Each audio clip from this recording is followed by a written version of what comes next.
Hey, what's up YouTube? My name is AtrueGram, and this is going to be episode 11 of Let's Complete the Pokedex in Pokemon Red. And, actually not in Red, we complete it in Blue. We use a little bit of assistance from Red, and that's about how the game goes. In the last episode, we did some stuff, and in this episode, we do some more stuff. That's very vague, and actually what we end up doing in this episode is we take on the Game Corner and the majority of Lavender Town's place, the Pokemon Tower, which is actually a Pokemon graveyard that they wanted to stack straight up for some reason. I've never seen an indoor graveyard that has been, like, up. I've actually never even seen an indoor graveyard. I don't know if that makes me, like, some sort of weird human being. But, yeah, I actually show a lot of battles in this episode, more than normal. Mostly because, they're Team Rocket battles, and so they're pretty interesting. I skipped those two battles, though, because nothing happens. They're really boring. But, from here on out, I believe I show the rest of the battles, because they're a lot more interesting than the first battle. I didn't want to have to deal with that puzzle yet, because you go painfully slow, and I know that the outcome is basically unimportant, because I've played the game so many times of doing that puzzle. I know that this one is the one that you're supposed to do, so why not do it, you know? It makes sense. Sorry if I'm not talking with as much personality to my voice this episode. I'm still kind of getting over a sickness. I don't want to, like, cough or anything, so I can't be like, oh, hi, I'm gonna talk like this, because then it'll make me cough, and then that's not good. Oh, thank God I don't talk like that. That's really annoying. Although I don't know anybody that actually does talk like that, except maybe some cartoon characters. What I was trying to do with all these battles was basically just trying to get ducks leveled up to an adequate level. Pretty much just one close to the rest of the guys, and I wanted to get Sheila up too, because I actually have a pretty over-leveled party at this point in the game. Not sure if you noticed, but pretty much none of the people can do anything to me, because they can't stand up to the wrath. Although I think calling it the wrath is a little bit superfluous. I don't think it's anywhere near a wrath. It's just basically I have like level 26s, etc. Like basically 26 and up, except for ducks, and they have about level 20s. So, but the over-leveledness kind of changes because I end up doing some stuff out of order, making the opponent's Pokemon a lot stronger in future episodes. So no need to worry if you were kind of bored of like, hey, he's not getting owned. Even though I don't really get owned, but it makes it harder, which is a thing. This is going to be being uploaded during my little Let's Upload Daily until I finish Metroid Zero mission kick. I'm not sure if I'm going to continue uploading daily after this, but it's a possibility. By the way, this is the guy you need to fight to get the key card, or the lift key, excuse me. The key card is a future dungeon thing, but the lift key so that you can operate the elevator so you can go fight the peoples. But so yeah, also by the way, any trainers that I don't fight in this episode, I end up fighting off screen just because I don't want to have too long of an episode. 23 minutes is about what I'm thinking is pretty dandy for episode length, but anyway, like I was saying about the daily upload kick, I don't know if I'll be continuing to upload daily after I finish Metroid Zero Mission. The other two series that I have going right now, this and Portal 2, take a little bit more editing than Metroid Zero Mission, because I wanted to do like a lot of, especially for Portal 2, I like to do a lot of audio balancing kind of stuff so that you can hear the dialogue, because that's probably the best part of the game, honestly. The puzzles are great and well thought out, but the dialogue is so funny. So, I mean, I like to balance the audio levels so that I don't talk over them, any of the dialogue or any of that stuff. That's like the highlight of the game. I can't do it. And I want to kind of do it as much justice as possible, like playing it and having you guys hear the hear the game for all that it is worth.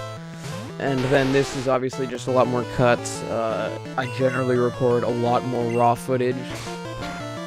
I think this might have been some of the least amount of raw footage yet, and it was like 35 minutes down to about 25. So I mean, this is just a series with a good amount of raw footage that I edit down. So I mean, that's just how it is.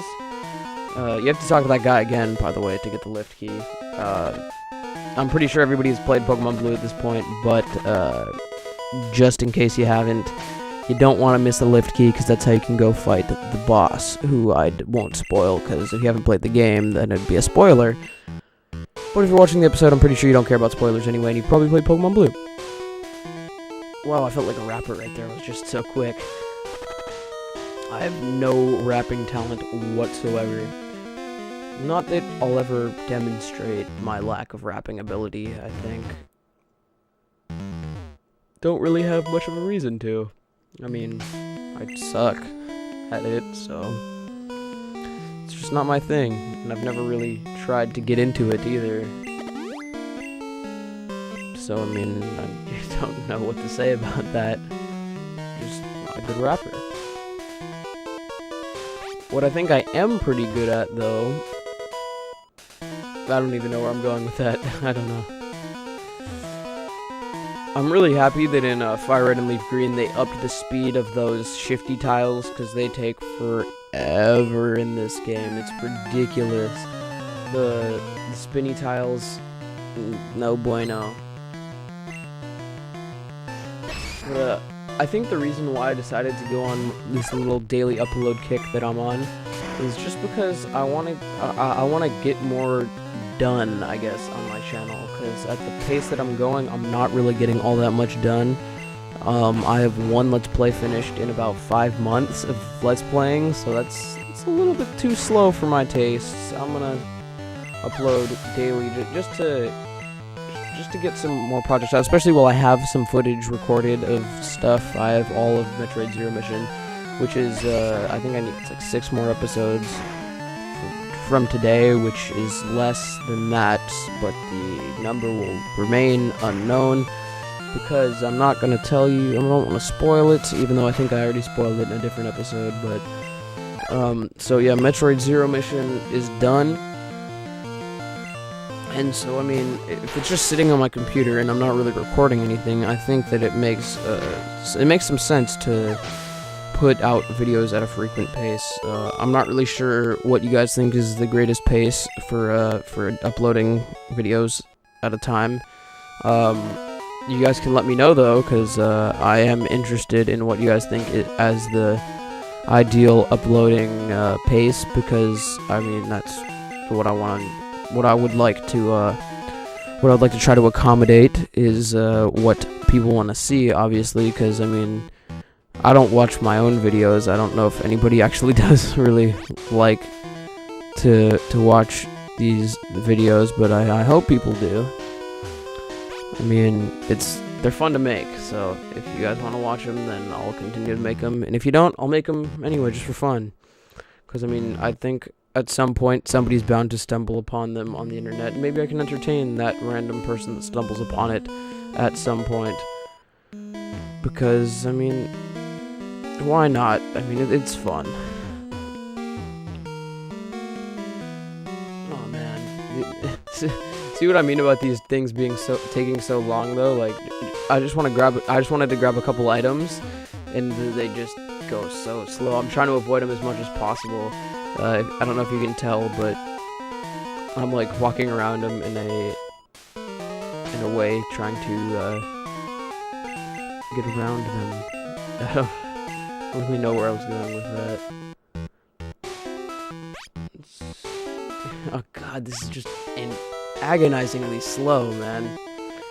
It's actually significantly faster in Fire Red and Leaf Green, which is good because, I mean, you have no control over Blue or Red, depending on the version you're playing, as their official name, but whatever you named your character, you have no control over him while you're going through it, so, I mean, it's really bad how slow it is, but eventually you get to the end and you get to go on the lift which is actually an elevator, but they call it a lift. But I'm gonna call it a lift because it has the lift key. And we go and we have to take on these two guys, and then we get to fight Giovanni. Team Rocket battles in this game especially are really repetitive because of the Pokemon that they have. Basically, it's Zubat, Grimer, Ekans, Arbok, Weezing, and Golbat are the 6 Pokemon you'll see. There's only like 3 different, I don't know what to call them, like families of Pokemon. I mean, here's a Sandshrew, but honestly, that's like some of the most variety you're gonna see from these guys. It's not even that really much of an unused Pokemon, so it really isn't much that you get to see from variety from Team Rocket, and that's some of the cool things that the newer games have added. Is the variety of the Pokemon that you fight with your opposing, I guess, team, because yeah, Team Galactic, Team Rocket, Team Plasma, Team Magma, Team Aqua, so you can call them teams, I guess, without a problem. My favorite team, though, is still, even though it lacks variety, has got to be Team Rocket. Second being Team Aqua and Team Plasma, because it was cool having the two teams antagonizing each other in Ruby and Sapphire. I really like that. Speaking of Ruby and Sapphire, I really like Ruby and Sapphire, actually. I wish it had more post-game stuff, and that's what I'm really hoping for if Game Freak ever decides to remake Ruby and Sapphire, is I really just want them to add more post-game, add in a second region to do after or something, just because it lacked post-game, and that really kind of sucked. So did Pokemon Black 1, kind of lacked a good amount of stuff to do in the post-game. But it was still pretty fun post game. I mean, you could catch all this, find all the sages, which there was more to do than in Ruby and Sapphire, at least. Another fun little fact about Ruby, Sapphire, etc. is Ruby and Sapphire were actually never supposed to be made. Gold and Silver were supposed to be the last games in the series. However, the series was so successful they couldn't just walk away from it, and I mean, you can see why they still sell games today, with the new, and they have even more games coming out, Pokemon X and Y, which, speaking of X and Y, I'm actually fairly excited for them. I think I'm probably going to be getting a 3DS specifically to play X and Y and Ocarina of Time and Majora's Mask 3D. Even though I know Majora's Mask 3D hasn't been given an official announcement, I think it's pretty much 100% sure that it's going to be released. But yeah, I want to get a 3DS with the capture board installed, but that's $400, and I don't have $400 to spend. I just spent $100 on a new capture card, which I won't be really utilizing to its full effect until I finish up the 3 Let's Plays that I'm currently doing. Because it's basically the benefit of my capture card is the fact that of my new capture card is the fact that it can record HD gameplay. So I have something under wraps for what's probably next, just because I want to use my capture card, because I think it's really cool that I can record HD. Don't expect too much current in sort of next-gen-y sort of games. I still want to remain mostly classic. However, I think now with my new system, with my new capture card, I'm probably gonna do a couple sort of next-gen games, mostly co-op stuff for a co-op channel me and my friend are gonna start up, which I have yet to really reveal because we don't really have anything going on there yet, as well as just a couple projects of games from this generation that I really enjoy. That I think I can actually bring something to in regards to Let's Plays. They've actually been out for kind of a while too, so like knowledge and stuff is high enough to the point where my voice talking over a game can contribute to it, is instead of taking away from it, which is what I think a lot of Let's Plays of games right when they come out. Excuse me. I think they kind of take away from the game almost, just because if you don't, like, they don't really know anything. And I mean, a blind Let's Play of an old game to me is it's less sort of ridiculous. I don't know if ridiculous is the right word. I mean, Portal 2 is a current gen game, but it benefits from me not knowing what I'm doing, because if I knew what I was doing, I would just breeze through the game, and it's not really meant to be played again and again, like, I mean, it's fun to play again and again. I've actually played Portal 1 like 3 or 4 times, but playing it over and over again, there's no playthrough like the first playthrough, is basically what I'm trying to say for Portal 2, so that one makes sense blind. Same with, I mean, Metroid Zero Mission, I think it's kind of a more, I guess, it's a game that I can kind of add more to, having it being blind.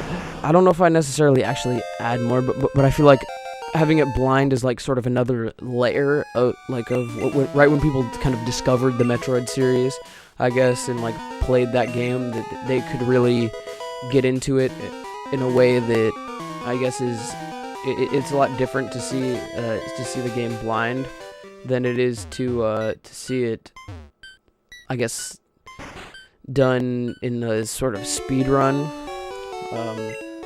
So I mean, I guess I kind of felt that I could add. I don't know if I actually did, and it might be hypocritical for me to say something about next gen blind LPs not really adding that much, because there are some where I think what I mainly think is if the person like really likes the game and they can add something to it in its next gen, then go for it. Or if it's like meant to be blindly LP'd like Portal 2, then I think go for it. But if it's just like, I'm gonna blind let's play this to get my video out there first, so that people watch my videos, view horror, yay me, touch my butthole. That was really dumb. But like stuff like something stupid like that, it's like, then that's when a blind LP becomes not really worth doing. Like, anytime there's an influx of games, or like a new, like, big game that comes out, somebody will end up doing a blind LP, and they don't really add anything to it. Like, I think the biggest culprit in recent memory for me is Skyward Sword. Just everybody and their mother wanted to do a blind LP of that game, so somebody would be like, oh hey, I haven't played Skyward Sword yet, I'm gonna watch it, but I don't think they added anything to it, and that's why non-blind LPs of Skyward Sword, for me, are so good.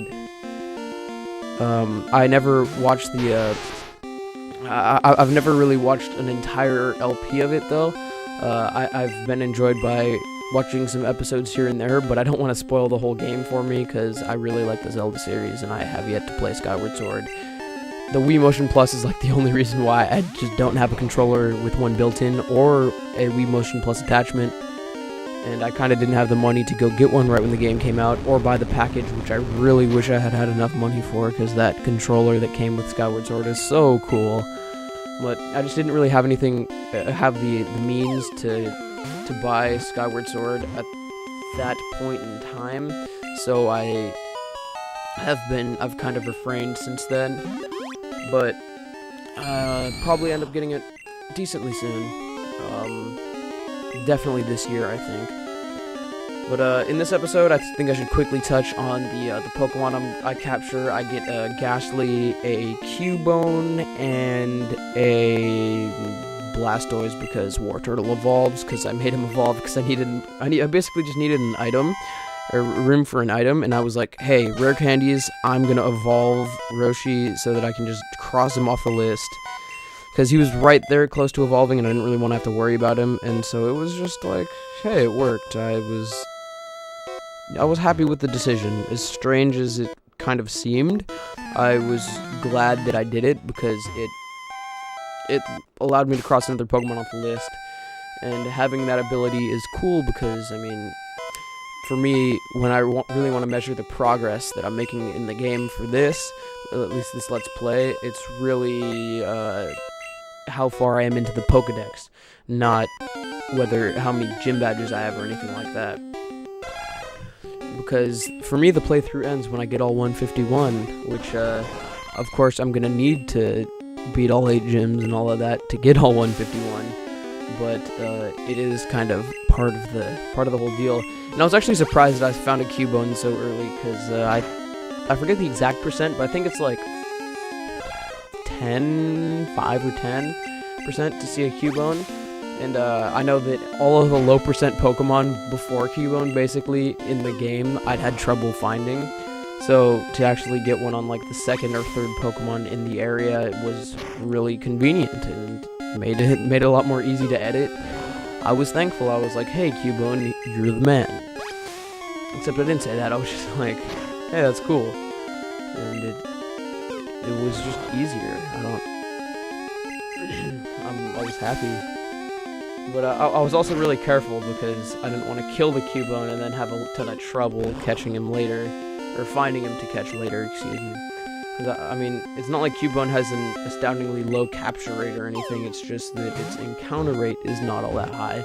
And once you finish the little quest that we are doing in Pokemon Tower, there's not much left to do there. Basically the only reason why you would go back after you complete the quest is to catch Cubone and Ghastly, but if we can do that all in one shot, then it's extra easy. It's efficient. And basically, for me, it's really satisfying to have to finish an LP kind of efficiently as far as the episode number, because I feel like I knew what I was doing and I went in with like a clear goal, and I don't really get that same satisfaction doing blind LPs, but because I don't really care about episode length, I just care about finishing the game without knowing anything, and I kind of, for these, I sort of pride myself on not on like knowing my shit, and like especially for Luigi's Hidden Mansion, I beat that in a very low episode number, so I felt satisfied, like, hey, I knew my shit, I knew what I was doing, and I got it done kind of quick, and it was satisfying to me.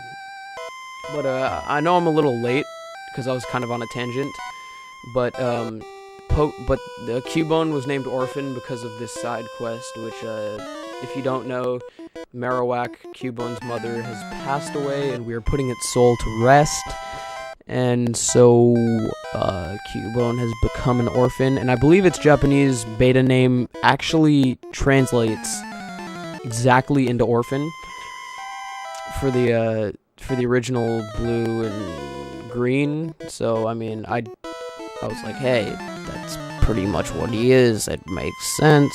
Let's do it. And see, I forget what I ended up getting rid of for this, but the episode's coming to a close right here. If you guys enjoyed, then you're welcome to rate the video or any of that stuff. If you thought, hey, you're monotone and you suck, then tell me that so I can improve my videos. Or if you want to say, your voice was causing pain in my left knee or something, then tell me.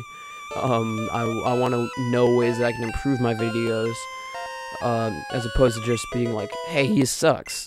It's much better, more beneficial to the community as a whole, if instead of just people saying, I don't like your videos, to say, I'm gonna leave some feedback so he can better his videos because I wasn't entertained by what he currently does. But anyway, hope you guys enjoyed, and I will see you guys in the next episode.